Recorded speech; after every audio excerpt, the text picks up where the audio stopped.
Boom, it's 4 o'clock, and I'm in my drop top, and it's on the dot. We started at 4. Originally 3:30, now 4. That's how the world works, and that's how you get it here. Today on the Death Curse Club, we have quite an episode. Review-tastic episode, as you can put it. We're going to talk Wednesday. Wednesday Season 2, Part 1 dropped. And we watched all the episodes of that. We're going to give our feelings of how the show is for the first part, what we expect in 2, and, how's the season doing. Last night, Alien Earth dropped its first 2 episodes. First 2. I've watched them both. Jim's watched 1. So we're going to talk a little bit of that. No spoilers, because I know it just dropped. You guys haven't seen it yet, but I want to give my feelings on it. I want to tell you how I feel about it. Jim saw Weapons. He has a review for that. I can't wait to hear that because I did not get a chance to see Weapons. But I want to know what he thinks overall because this thing is getting glowing reviews. What does Jim think? Especially since he's the horror guy. We're talking Pooniverse. We're talking Terrifier. Speaking of Terrifier, it's running rampant on this channel and we'll get into that too. All that and more. There's other things we're going to talk about. So I'll see you in a minute. Death Curse Club. Never come back again. It's got a death curse. It's got a death curse. Drop.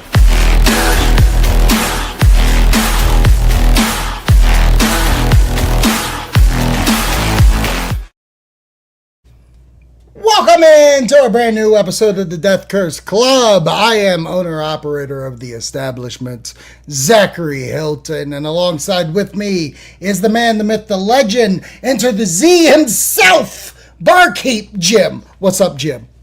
A friend with weed is a friend indeed, but a friend with gold is the best, I'm told. Leprechaun? Basically. Basically! What does that mean? Leprechaun in the hood. I was close. I was just off on what Leprechaun movie. Nice pull. I like that. Now, Leprechaun in the Hood, not Back to the Hood? No, not Back to the Hood. Straight up in the hood. Okay, that's awesome. He hasn't gone back yet. He hasn't gone back. You know what? It's funny because, to begin the show like this, this past couple of weeks, we've done reactions on the channel. We missed out doing an episode last week because I was so busy getting reactions out for Terrifier and Terrifier 2 with Brooke. And those things are doing super well on the channel. If you found the channel through that, thank you. Welcome to a live episode of Death Curse Club. They're fun, and I'm trying to figure out horror franchises to get Brooke into when, we're doing more reactions. We're doing Terrifier for the Halloween Horror Nights house. That's coming to Orlando. So we're doing our homework. And on Patreon, we'll have an overall how we feel about the franchise and what we expect to see in the house. We'll talk about the house more so than the movie, but our reactions are going well. And I think Leprechaun is an absolute franchise sometime that we're going to have to do because I look at the Jason franchise, which we can't really do because Brooke's seen the franchise of Jason. But I know she hasn't seen a lot of Leprechaun. And if Jason has such a stretch, and that's like 11 movies, Leprechaun in such a short term went fucking bonkers quick. Yeah, wouldn't you say? Like 5 or 6 movies that just go crazy in the back half. Yeah, and I'm not going past Origin. We're not watching Origins. Oh no. This is just strictly 1, 2, 3, Leprechaun in space, Leprechaun in the Hood, Leprechaun Back to the Hood, and I think those are reactions I look forward to because she's going to lose her mind. Yeah, I feel like you showed her the first one because I think because of Jennifer Aniston being in it. Yes, I did, and the best part about Brooke is she'll forget that. She won't remember that she saw that. But then 2, 3, and actually, she was a part of a watch-along we did for In Space. But again, she'll forget. She'll forget. Yeah. And I'll be excited about that. But anyways, this is the Death Curse Club. Follow us on Instagram and Threads. We have these watch-along or these reactions that we're doing. We're recording one tonight for Terrifier 3. That's going to drop on Saturday. We might be dropping another reaction tomorrow, and that reaction is for the Jason Universe. Sweet Revenge is supposed to happen today. They said there was going to be a release for Sweet Revenge today.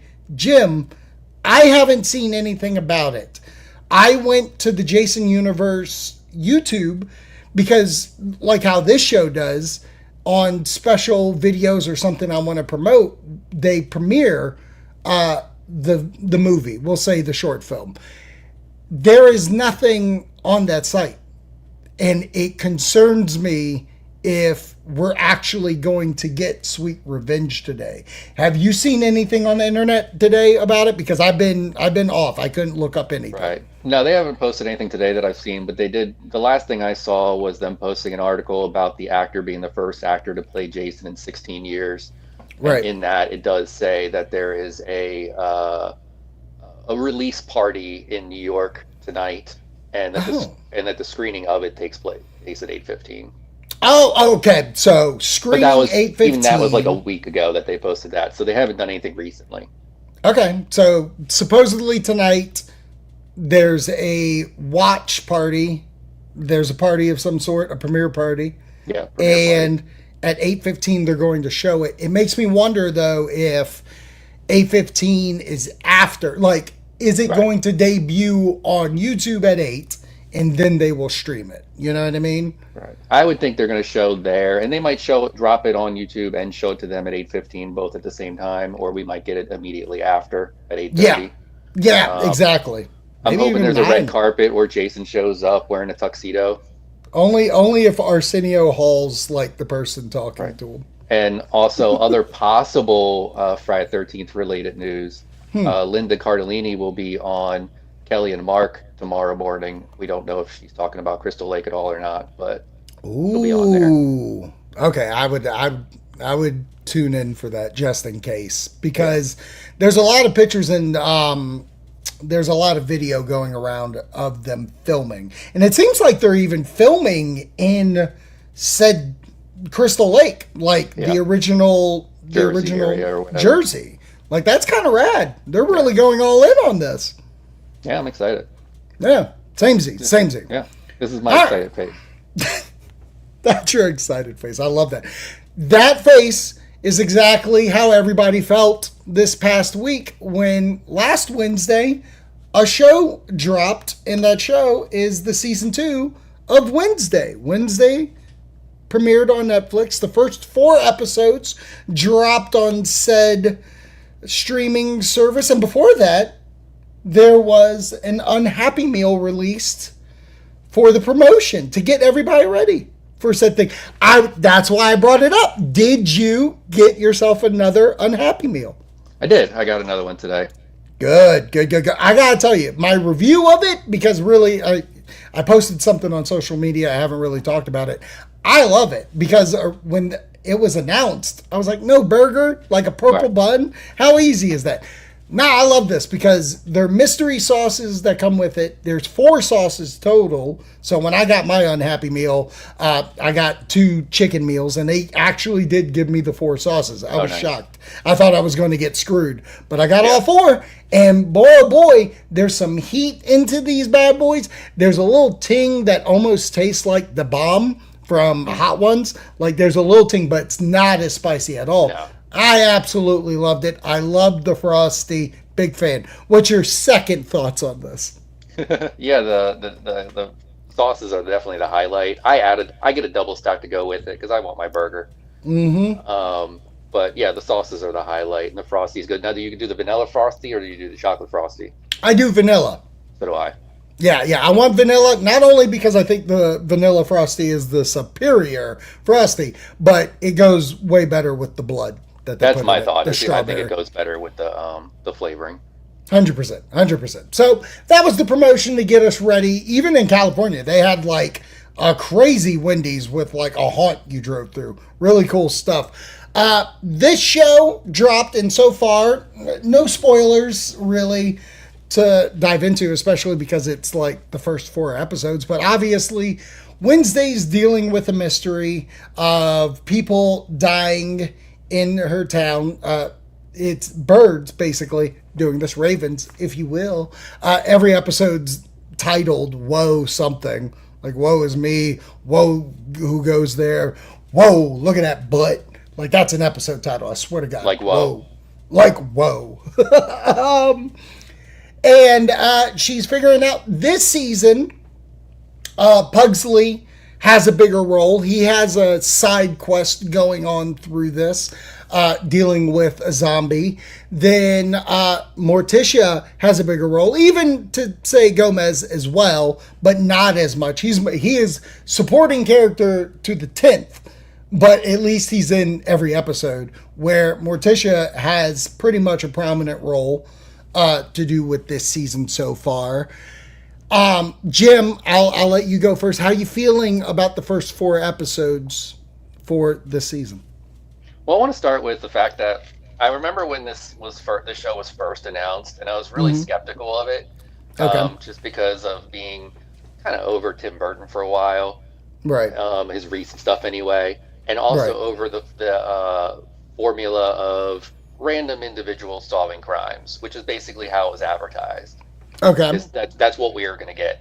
But once it released, it actually became like a really a show I really enjoyed. Okay. I really like the character. I've said to you before, like half the stuff she says, I'm pretty sure I've said myself at some point. Like this is my outlook on life through a lot of things. So right. As far as this season goes, I've enjoyed it. We've moved away from a lot of the romantic stuff. You're right. That were tied up in the first season, which it didn't bother me in the first. I was fine with in the first season, but we're focusing more on the horror elements and the murders that are going on in this season. So yeah, I like that, and yeah, this is only the first 4 episodes. Right. The other 4 will be on September 3rd. Right. And it doesn't feel, and it feels like that 4th episode feels like a break. Yeah, it felt like a mid-season finale as TV used to do in December. Right. My thoughts for this are, I'm overall okay with the show. Like, obviously I can't review it all because there's 4 more episodes, so I cannot confirm if this is going to be my final feeling. I just feel it almost comes off as the streaming service told them, I want more of the side characters. I want the people that popped that only showed up a little bit. I want them in everything. And it really does kind of come off. And I'm kind of bored of this storytelling of, like, you know, she has her best friend, but this season her best friend and her aren't really around each other. Basically, the Empire Strikes Back of separate them to get them back together. That trope is very boring to me because it seems like that's something that happens all the time. I'm 1,000,000% not giving a fuck about the mystery. Like, nothing about it intrigues me. I don't care about why these guys are dead. Spoilers.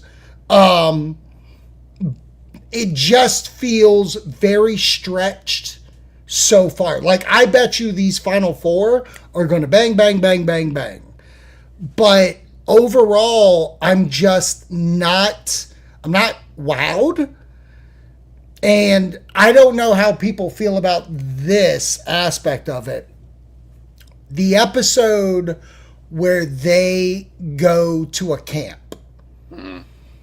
At the beginning of the episode, she's like, oh, there's something I need to look at that's by that camp. I wasn't going to go away for the weekend. Right. I need to go do it now. So she goes on this trip, and they land there. And immediately something happens, no spoils, something happens that causes a wrench that deviates the show for a half fucking hour, immediately picks back up to what she was doing, And then they only kind of use it to give Pugsley's side quest some validation. What are we doing? Because that was absolutely the most boring. And I love our special guest star. I got to meet our special guest star, and I put it together. I was like, I think I met him about the time he would have filmed this. Whether it was before or after, it was about the time he was going to film this. And it drove me crazy that, because it was the second episode, if I believe, or third. Yeah, probably. Second or third. It's in the middle, yeah. And I was just like, this comes across as filler just to make sure the episode reaches an hour. So, a couple things based off of what you just said. Real quick on that part. The first season had the canoe race episode, and we could pretty much say that's the same kind of thing. Okay. And then but was it within a story-driven episode that gets cut off by its feet for the middle? Okay. Probably not. I don't know. I think the whole episode was almost dedicated to that because it was also about the bonding and all that. Right. And then some of the other things that you mentioned, like so the guest stars. Yes. Yeah, we have a lot of guest stars this season. We're going to have at least one more in the back half that we already know about. And then, but that's also kind of normal these days in this, especially on a Netflix type of show where where it's a very popular show. Let's bring in all these guest stars to hype people up. Off air, I want to get that one more you're talking about, because I've had a feeling and I want to talk about. Obviously, I don't want to put it out here on the internet. Well, it's announced. I mean, and we know. I mean, really? Yeah, it was announced. There's a hold on. It's not Johnny Depp, is it? No. Oh, okay. Never mind. Okay. No. Who's announced? Lady Gaga. You're right. Lady Gaga was announced to be on. Yeah, you're right. She's supposed to be in this. Yeah, she's playing a teacher. And she's also releasing a song, like I think the day that the back half comes out. Oh, really? Okay. Yeah. 10-4. So that stuff's already announced. Okay. But that's a kind of normal. And then the other thing about expanding characters, again, that's normal for a TV show. Every TV show expands on their secondary characters. I mean, yeah. So, I mean, superhero shows did it. Buffy did it. I need to watch Buffy. Right. I can tell you Buffy did it. I mean, that's just kind of normal. We expect these secondary characters to get expanded on. And I do agree with you as far as like the breaking them up to bringing them back together kind of situation. My argument for that would be that these are 16-year-old characters that were together for a few months at school, and then they went off and did their own things, and they come back, and sometimes people do grow apart a little bit because they change, especially at that age.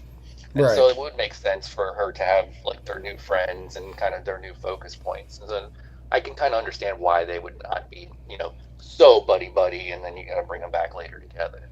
Well, and understand, I'm not cruxing the whole season. I'm not looking at it like, oh, I'm not going to watch season or the September drop. I'm done with this show.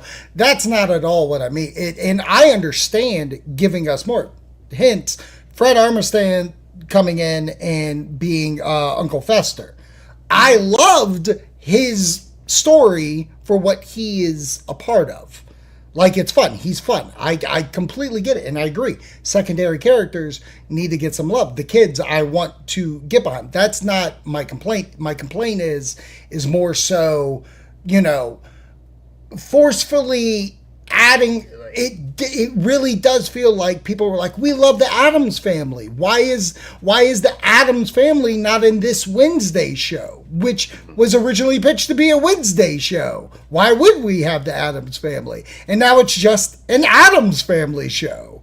So, and again, I'm not holding it against it, because the first episode I enjoyed, the last episode I enjoyed. That middle one can eat dog shit. I don't care. You cannot convince me that was a well done made episode of at least storytelling wise. I thought it was fun, but it wasn't necessary. If I went in with just like, I just want to watch scenes and enjoy the thing, sure, I completely get it. But for me, especially with the way this first season went, and maybe if once it's all dropped and I watch it again front to back, I'll feel different. But with how they drop these things now, it is kind of hard not to separate them individually. I remember with Cobra Kai, and again, I have to go back to watch it. And I told you this. I fucking hated the first 2 drops of Cobra Kai last season. The last drop was excellent. And it overall gives me that good feeling. But I remember not liking the first drops. Like there was 1 or 2 episodes I was into, but overall those two separated parts irked me to no end. And then they brought me back with the finale, which with this, that could be what happens, but it also makes me feel like Netflix has this is what I want you to do. This first part, I just want you to fucking tease them. I want you to tease them, get them in the zeitgeist to talk, and then that second part, drop everything on them. Well, that's what it's about. It's about controlling social media. That's why they drop these things the way they do. It's because people talk about it. If you drop them all, it's algorithm. Yeah, if you drop them all at one time, people are going to talk about it for a week, and then that'll be it. Right. Or if you drop it now, half of it, people will talk about it, and they might even talk about it longer because they're anticipating the other back half of the episode. So you might then, once those drop, you get back into the conversation again. So that's what it is. Yeah. But when you mention, it's funny you mentioned Cobra Kai because it makes me think of how you're talking about that one episode in this that you don't like. Mm-hmm. There was that one episode in Cobra Kai where they go to college, and I kind of felt the same way, and I was just like, I don't care about this episode. Right. Like, which it led to nothing. Yeah, it didn't really lead to anything other than just making the one guy look, whatever, which I never cared about his character anyway, Kyler or whatever his name was. Yeah. But he was like 40 years old. But the actor's like 40 years old. Yeah, oh no, I believe it. Trust me. As a guy that grew up where all teenagers were played by 40 years old, it didn't bother me. No. But overall, I'm interested to see where we go. And now, like, forgetting about Lady Gaga coming in, can't wait to see that come into play. Obviously, I love Wednesday. Like, Ortega is so good at the role. I love Morticia. Morticia and Wednesday have a neat scene. I think it's the last episode together. I'm enjoying. I just don't know if I'm enjoying as much as one. Yeah, I get that. But it's the little things that Ortega does that I love. That's great. Like the not moving her arms really when she walks, and like the not blinking. Yeah, it's those little details that have to do, play into the sociopathic stuff that just for sure. That's what makes it the character. For sure. So I look forward to the second part, and we'll have a whole review. We'll have Brooke on for that. It'll probably be a separate video just so we can spoiler everything as we go. The other show that we are going to talk about is that last night, Alien Earth came out. Disney Plus, Hulu dropped the first 2 episodes for this bad boy. And Jim, I gotta tell you, I have never been more hooked, line and sinker, for a sci-fi show in a very long time like this. Just out of principle, what I was talking about with the last stuff of like that one episode's the story, like how it just didn't feel like a nice put together episode. Specifically the first episode, which is written by and directed by Noah Hawley.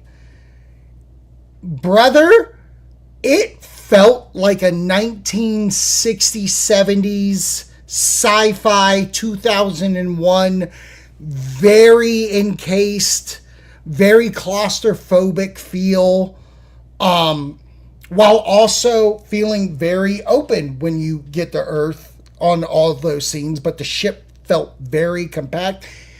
It bled in a way of it fit the first movie. Like you could watch this show and go right into that first movie. The characters, it's been so long that that I've ever felt when you introduced every single character on screen, between the kids, the bots, the leads, Timothy Oliphant. I loved everybody on screen. And on top of that, I was skeptical just from the teasers and trailers. I was like, is this show going to keep the xenomorph away? Absolutely not. Uses the xenomorph perfect in every scene that it's in. Obviously a person in the suit besides big running moments that they do.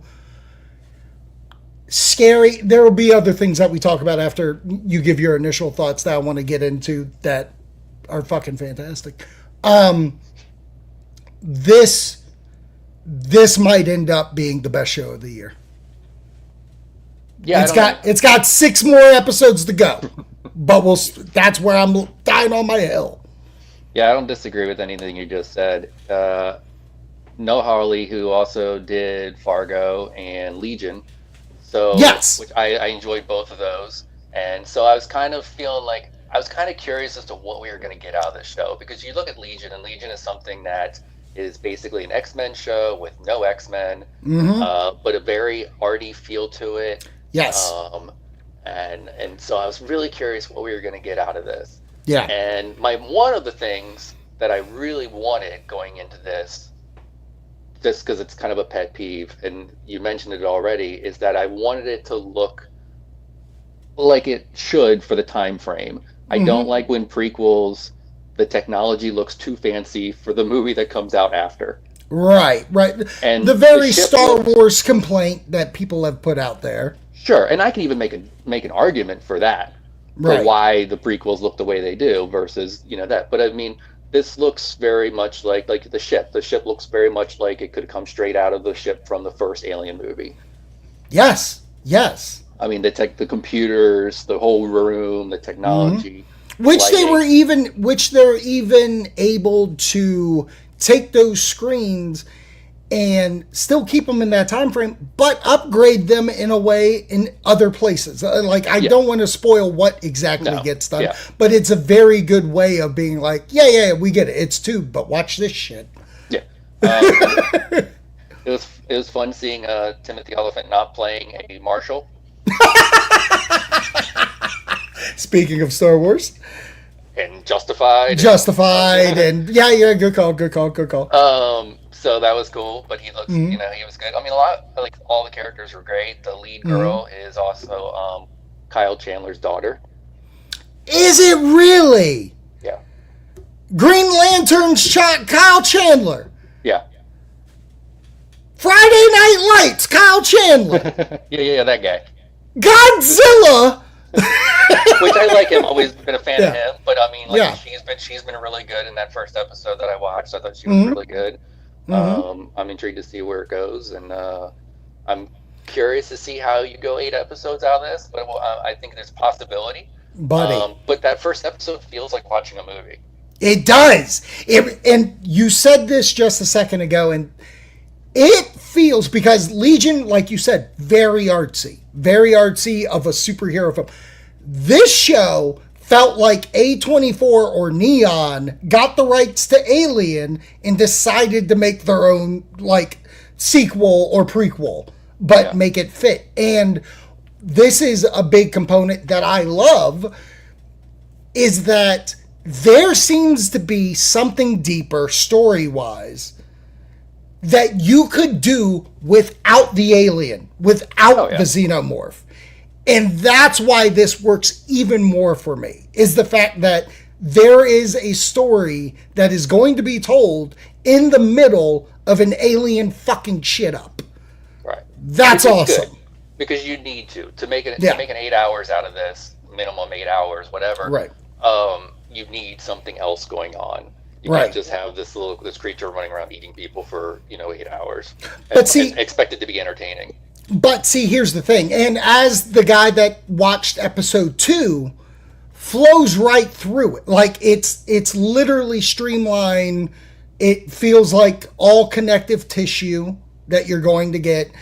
There will be breaks. There will be like, oh, this happened. It doesn't feel. I'll put it this way: the fucking second episode didn't have the xenomorph come down and say, "Oh no, there's another xenomorph. Let's have a contest. Who gets the campsite?"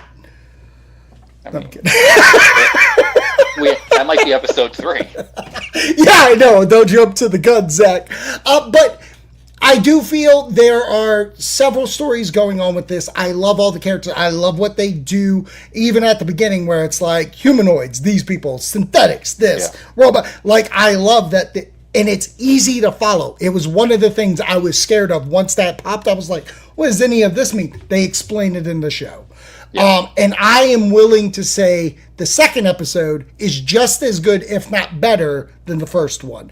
Maybe not as well directed, because the first one's directed by Noah, someone else directed, but it's someone Noah works with, because I saw that he directed Fargo. He's directed so many other things, TV-wise. So he has the feel that he was looking for, and it's well directed. But I love what happens in the second episode. Jump on that as soon as possible. The other thing I love, and this is just, I don't even think a spoiler because the trailers talk about it. The thing about the ship, it has other species on the ship. Right. I love the fact that this alien show is going to have more aliens, not just xenomorph. Right. That is awesome. That in the second episode, you really get to see them play with these creatures. So yeah, you see hints of it in the first episode. Yes, you do. And in the second episode, you really see some hints. So for me, the start of this, 2 episodes. Most shows that I'm into, if it's a weekly drop, I'm like, yeah, I'm going to watch weekly.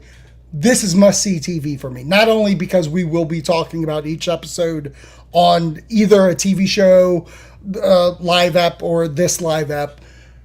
This is weekly sit-down watch for me because, like you said, it looks like a movie, it feels like a movie, but they actually are holding candor to a TV show. That's wild. Yeah, everything about it so far is top-notch. Top notch. What say you folks in TV land? Are you watching Wednesday? Are you watching Alien Earth? Are they your bag, baby? Rob came in. He said, give my fellow werewolf Enid. Yeah, I know. I didn't know how to fucking say her name. I love her, Rob. But again, they've separated them. And just to kind of go back, I love the addition of the Invisible Girl. And I love that she has the same haircut as Wednesday. And I love that she has a fan club. I love that. I love her as the werewolf. I want her to have a bigger role, which I think will play in the second half. Because she is fantastic. I think that's a wonderful actress. And then he goes, Elephant was the bomb in Rockstar, yo. Elephant's great in everything, honestly. Yeah. I get where you're coming from with that, but boy, oh boy, what we got here? Fangirl vibes. I love Fangirl. I love the Fangirl. You get it, Fan of Night. All right, so let's move on to some news. I've said this plenty of times. Yes, this is a horror-driven show. There will be some sci-fi elements. And if you think Predator, which is horror sci-fi, but there is a sci-fi franchise that Zaddy loves so much. And if you think we ain't going to talk about it on this show, you're goddamn crazy. Because if this is a Predator channel, it's just as much a Highlander channel.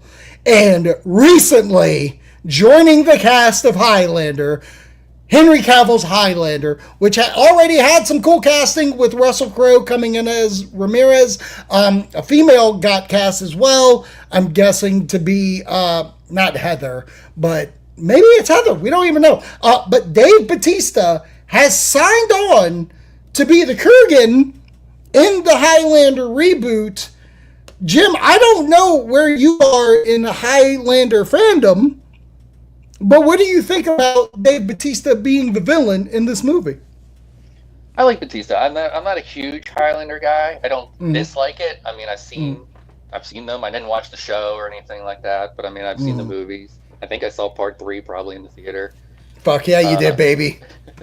So I do like them, but this is one of those movies that I almost wish we didn't have the internet and things getting announced constantly, because this movie was announced like 6 years ago and we're still. Oh, this movie? No. Do not get it twisted, Jack. This movie was announced 10 years ago. Yeah, but that's what I mean. Is like, yeah. It used to be we didn't know about movies until the trailer dropped, and now it's just like, hey, we're making this movie eventually. Right. But no, as far as Batista goes, I'm a Batista guy. I never really cared much about him as a wrestler, for whatever reason. I don't know why, but I do like him as an actor. I think, and he's out there doing his thing. I mean, he does his popcorn movies, but he also seems like he has a dream list of directors he wants to work with, and he does that. I think he's one of the best. Like, not this isn't saying a lot, but I think he's probably one of the best, if not the best, wrestler actor out there. Yeah, that's until Smashing Machine comes out, baby, and someone gets an Academy Award nomination. That's all I'm going to say about that. But here's the thing about this. I joke around. Yes, it's been 10 years since this thing's been announced. Ryan Reynolds was originally attached to this. Ryan Reynolds was producing this movie.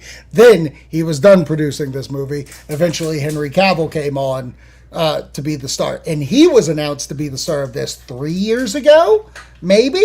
And it was about the time The Witcher came out, because the swordplay stuff, everybody was like, oh yeah, he's got Connor down. He's going to rock. And then there was nothing. And then Chad Stahelski came on as the director, who is the director of John Wick.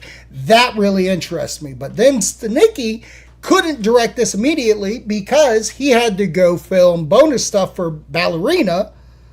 And now he can finally get onto this. And I didn't believe it one iota. You said this, like, I feel once movie news became prominent on YouTube or podcasts or whatever, this was the first movie that came with that style of shit. Because it was always, oh yeah, Highlander's going to be rebooted. Highlander this, Highlander that. And I'm like, yeah, no, it took forever for real stuff. Then Russell Crowe got announced. I was like, oh no, now we're really getting into stuff. And now, Dave Bautista on as the villain, what an awesome difference from the original Kurgan. The original Kurgan was played by Clancy Brown. Clancy Brown, thank you. Clancy had a wonderful time. You could tell he knew what movie he was in, because he was playful, he was intimidating, tall. But Batista has a different feel. Batista has like this, like almost Genghis Khan fucking warrior. I lead armies, and yes, that's Kurgan, but Batista has a different vibe with that. Like, yeah. I feel, with Guardians of the Galaxy, he was funny. They gave him. I think this might be one of those. He did it for a James Bond movie where he didn't say a fucking lie. Yeah. I feel like that's the kind of villain we might get with this. He might say something impactful, but he is not going to say a lot, hopefully. If he does, cool. He might. I mean, he's also, remember, he's slimmed down a lot. I mean, he's still muscular, but it's a more slimmed down muscular. Yeah, not that's the big true. Bulky that we got back in Drax and all that kind of stuff. He didn't Yeah, like that's how true. he looked on screen. Yeah. He said he felt like he looked like a gorilla next to other actors. No, yeah, well. Yeah, so that's why he wanted to kind of slim down, and everyone was like, Yeah. "Oh, what's wrong with him?" Like that was a choice. Right. Right. So I think Plus, he's got a good being look. being that big at his age, like, nah, dog. Yeah, I think he's got a good look for this, and I think he's got a quality actor, and I think he'll be fine delivering lines if he needs to. I mean, we don't know what we're going to get with this kind of thing. Who crazy? But with the acting or actor announcements coming as fast as they are now, I do feel like it's going to pick up steam, because that's how everything goes. It's like, hey, this thing's coming. Hey, this thing's coming for like 17 years, and then next thing you know, it's like, hey, actor. Hey, here's a trailer. Right, for sure. And I feel with this movie, what I'm more interested in is The original, yeah, there was swordplay. It won't great swordplay. We know this, but the TV show was known for some of its fights, and even the later movies like Highlander and Game, their fights became very prominent. I think even Donnie Yen was in Endgame, the original Endgame, bro, before the Avengers took it. But I feel with Chad being the director of this fight choreograph, all that's going to play way more important in this film. My questions going into it are, is the Kurgan going to die in this movie? Because they are saying that it's going to be franchised. Like, sequels, we want it all. If that's the case, is Kurgan the first villain to die, the Jeff Bridges, if you will, and then will lead to bigger bads? Because I'm telling you right now, I have a thought. I think eventually Keanu Reeves is going to be a Highlander villain. I can see that. And I think that would be awesome. The big bad to get to as the final fight, give it to me. Yeah, I mean, if you were going to pick a random actor just to put in there, yeah, I mean, that's the one that makes the most sense. Right. With the director being what it is and the type of movie it is. And yeah. Yeah, I'd be all over it. Have him play a villain after playing John Wick for 17 years. Yeah, a fun villain. You know, I mean, he does stunt work. He trusts these guys. I don't see why not. He's worked with them since The Matrix. That kind of fighting style I see is going to be in this. But just give it to me. I'm ready for it. So I said this. Calm down, Wire.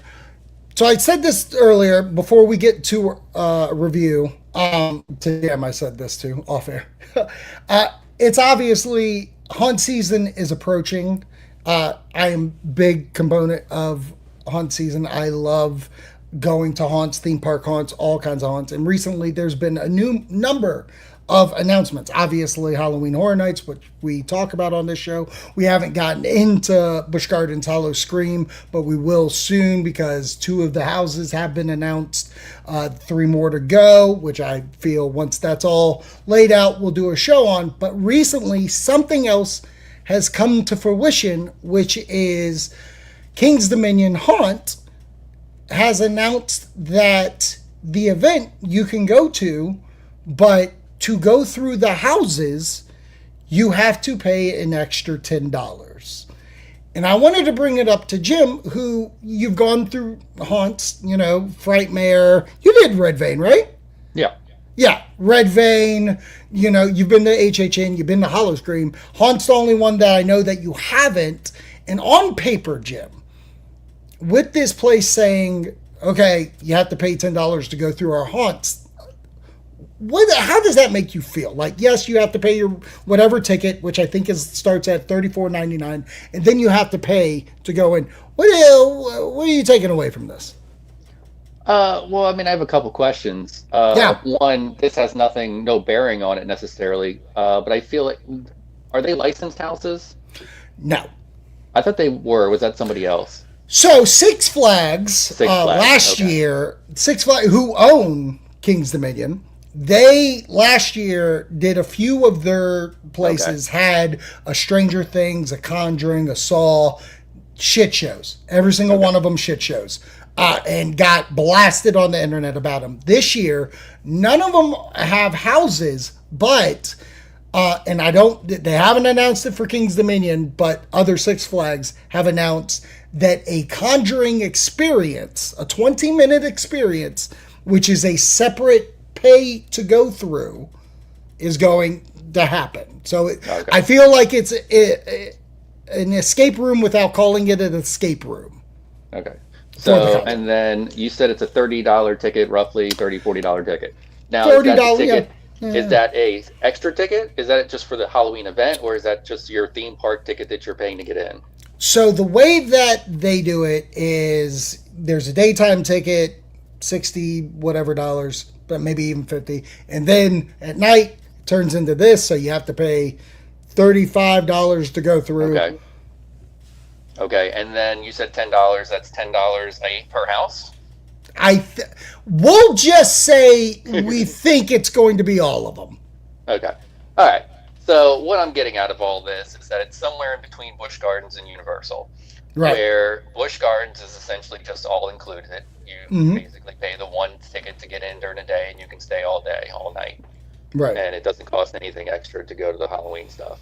Right. And then Universal, you pay to buy a ticket to go to the Halloween thing specifically. But the the houses are all included, but it's an exorbitantly expensive ticket. So, with that being said, I think it's maybe a little expensive if you don't have licensed houses, because you're talking about $50 roughly to go to this event. I don't know how many houses you're talking about, but again, you're not talking about. I want to say 5. I think you get 5 houses. I don't know. Like, part of me says, like, okay, well, Universal charges extra, but they have extra stuff, and and this is not as expensive. So I'm kind of in the middle, where like I kind of get it. I'm okay with it being an extra charge to go to the event. I don't have a problem with that. But it has to be relative to what you're offering. Right.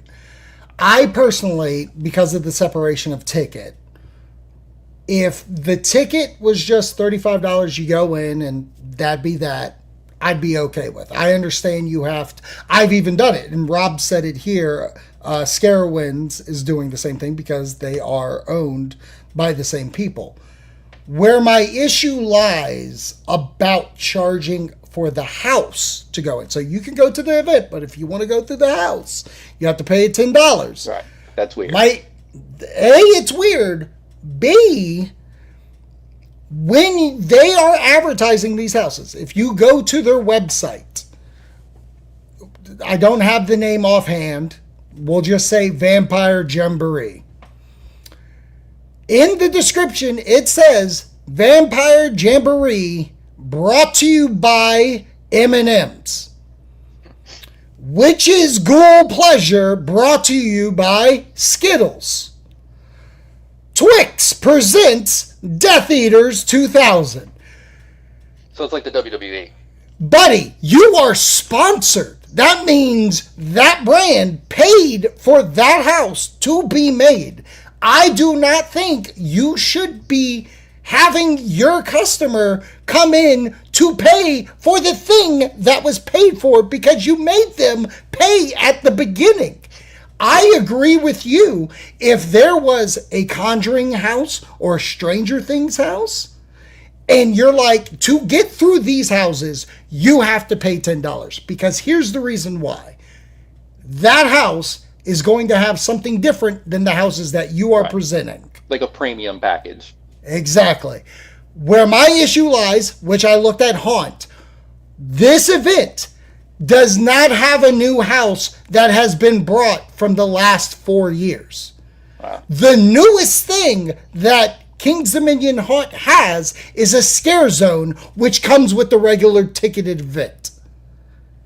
So how are you going to charge me for a house I've technically been through? This is just seasoning of desperation, and we're about to go under. Yeah, and that's the thing is, and that's what I talked about. Like, if you're going to charge extra for things, you need to offer something. And I hear that, and I just think to myself, well, if I'm paying $40 to get in there, but I can't go through the houses, what am I doing? Right. Like, what am I doing for that $40 that I couldn't have done earlier in the day? You're going to go through the scare zones. The scare zones come with that. But to me, that's not really part of $40. Like, that's not worth $40. But Jim, there's a new scare zone. It's the only new thing we have. My other thing that I can see being an issue is most people don't read, and they sure as hell don't read fine print. So you're going to, if you don't make it very clear to people that, hey, this costs an extra $10 to go to do all these houses or do this and do this, like the houses are extra charge. People are going to buy tickets to go to this thing and then be pissed when they're told, yeah, you can't do this unless you pay more money. Right. No, it's happened to me at Carowinds. When we went to Carowinds for their Halloween event, we asked for the Fast Pass. We got the Fast Pass. We went to a house. They told us, oh, no, this Fast Pass doesn't work here. I was like, what do you mean? This is the Fast Pass for the rides. Then we had to go all the way to the front and be like, why the fuck would I buy a Fast Pass for rides for an Halloween event? So then they had to give us that, which costs more. What are we doing? And Rob puts here, he goes, okay, so Scarewinds has $10 for the mazes, yes, but The Conjuring is 15. Completely understand the 15 for The Conjuring. I would pay 15 for a separate experience because that's how they're advertising it. Oh, trust you me. And then if you want to get me to pay the 40 to go in and then this 15, completely understand. But if you think I'm going to pay the 40, 15, and then another 10, that's buck wild, man. Or at least having all day, like the daytime's free. Yeah. It's ridiculous. The basic houses should be included in your entry fee because otherwise, again, like, what am I paying for? What are we doing? What are we even doing? Before we go, we have one more review, and that is a movie review. I did not go see it, so I'm excited to hear this right now. Jim went to go see Weapons over the weekend, which is the new Zach Cregger's film, director and writer of Barbarian. He's back at it again, baby, with this one. So, Jim, I mean, honest to God, the only thing that you've told me is that it felt 2 hours. Oh, no, I said it felt 4 hours. 4 hours, excuse me. It was 2 hours. It was 2 hours. So okay. I'll start with the good. Give me the good. The story is really good. I do like the story. Okay. The opening of the movie is really good. I like the presentation of it. I like that you're getting basically like a story told to you, like a fairy tale told to you. Right. The opening of the movie. The final act or whatever it is really good. The way the story wraps up. It's everything in the middle that I didn't really enjoy. And it was because of the presentation. And that's where the 2 hour movie feeling like 4 hours kind of got to me, where I was just like, okay, is this movie like almost over? Now I'm only like an hour in. Right. And it was just, so if you remember Barbarian cut over and like halfway or a third into the movie, cut over to another character, kind of changed the whole tone. It changes the movie, yes. Yeah. And then goes back to the other thing. And I remember thinking it was almost feels a little necessary because otherwise there wasn't enough to fill in an hour and a half movie at the time. And I thought it worked. Well, this chose to do a storytelling element similar to something like Tarantino would do. That for me was unnecessary. It didn't add anything to it. It almost felt like maybe somebody who either A, thought in today's society, today's movie world, we need a trick, or not a trick, but a gimmick. We need a gimmick. And so I'm not confident in my story, so I need something to make it more interesting. And I didn't think it was. I didn't think it was necessary. I think if we had just told the story straight up, beginning to end, I would have enjoyed it because the story was good. I just didn't like the storytelling elements within the middle. Okay. See, the techniques. And it's kind of funny that you say that because with Barbarian, when it switches, when it's two characters, I felt almost the same exact way of just like, oh, I didn't have enough to do a movie, so I'm going to just do the same thing with another character and we'll wrap it up. Which is why I like that movie, I just don't love it. Yeah. With this, from the sound of it, it's 2 hours. Do you think there is a 90-minute version of this, if it was done straight through, would have been better? I think you could have even done it 2 hours straight through, and it would have been just fine. Straight through, no tricks. But I mean, by not no tricks doing or gimmicks. Yeah, no gimmicks. Tricks was the wrong word because it's really not a trick, but it's definitely gimmicky. Okay. Yeah, it just wasn't necessary. I think you could just basically do a straight beginning to end story, and doing that, you could have cut some of it out because some of it wasn't really needed. Okay. It's just for characters, but again, it wasn't really needed. So, as me, who wants to see it, like, I don't think your review has divulged anybody, but like, or made anybody deter. Yeah, deter. If I ask you right now, should I go see this in theater? Should I? Some people would really like it, so I'm going to say I mean, it's got certified fresh. I mean, there were people who walked out of that theater right next to me saying, "Oh man, that was really good. That might be a day one DVD buy." Oh wow! Yeah, so DVD. They said DVD. They literally said DVD. Awesome. So it definitely has an audience, and it definitely some people are going to enjoy it more than I did. It was just I just didn't think it was. The story's great. The Gotcha. opening and the beginning and end are great. It's just for Right. me, I just didn't think the technique was needed. Jim, are you telling me there is a camp off in the middle of this fucking movie? There is. Where two different teams have to get eggs. There is. That's what I'm not. You hit it well, you son of a bitch. Awesome. Well, I still plan on seeing it. Can't wait to have conversations about this. Maybe we'll do something spoilery down the road once it hits like Blu-ray or DVD even. Before I let everybody go, Instagram, Threads, Death Curse Club. This week, hopefully, with Jason Sweet Revenge supposed to happen, we'll have a reaction if it drops tonight, tomorrow on the channel. Friday, keeping with the Jason theme, Jim and myself did Core Memory Unlocked Horror, Friday the 13th Part 7, The New Blood, that'll drop Friday, and then Saturday, we wrap up our Terrifier reaction video with Brooke, Terrifier 3, finally going to watch it. Jim, I can't wait to watch this movie. I have been hankering to watch this movie, and it happens tonight, so I'm excited. Who knew? Who fucking knew, dude? Like, I am looking at merch like, give it to me. So much has changed in a year. You're not lying, brother. You are not lying. I was way off on art. I was completely, I mean, we both were. completely off. Yeah, I think we were both turned off by the first movie. Okay, fair enough. Now let me get your feeling on something, because Brooke hates this element. I love this element. How do you feel about the gun use? Oh yeah, I was fine with the gun use. It didn't bother me. I love it. Ghostface uses it now, so I mean, and Oh, yeah, he does. He copied him. That son of a bitch copied him. Everyone likes it when people break out the guns. It's like whatever, but you know what? It's fine. Why not? He does so many other things. Dude, Like, yes. The fact that he just killed like one person with a gun is not that big of a deal.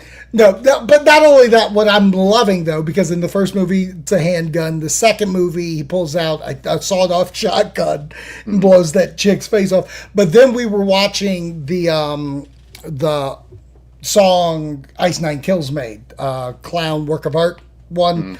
And we're watching the music video, which this will show you. Look, I love Ice Nine Kills. When that song came out, I did not watch the music video. I didn't watch the music video until last week with Brooke after 2. And then I'm like, I'm loving it. I don't get it. And at the end of the video, motherfucker pulls out a goddamn turret machine gun, mows everybody down. And I'm like, I love art more than anything, man. I am obsessed with this guy now. It is wild. So anyways, follow us along on Terrifier reaction, which will drop on Saturday. Spooky season is here, ladies and gentlemen. Let's go for this ride. We'll check you next time. Spook you later.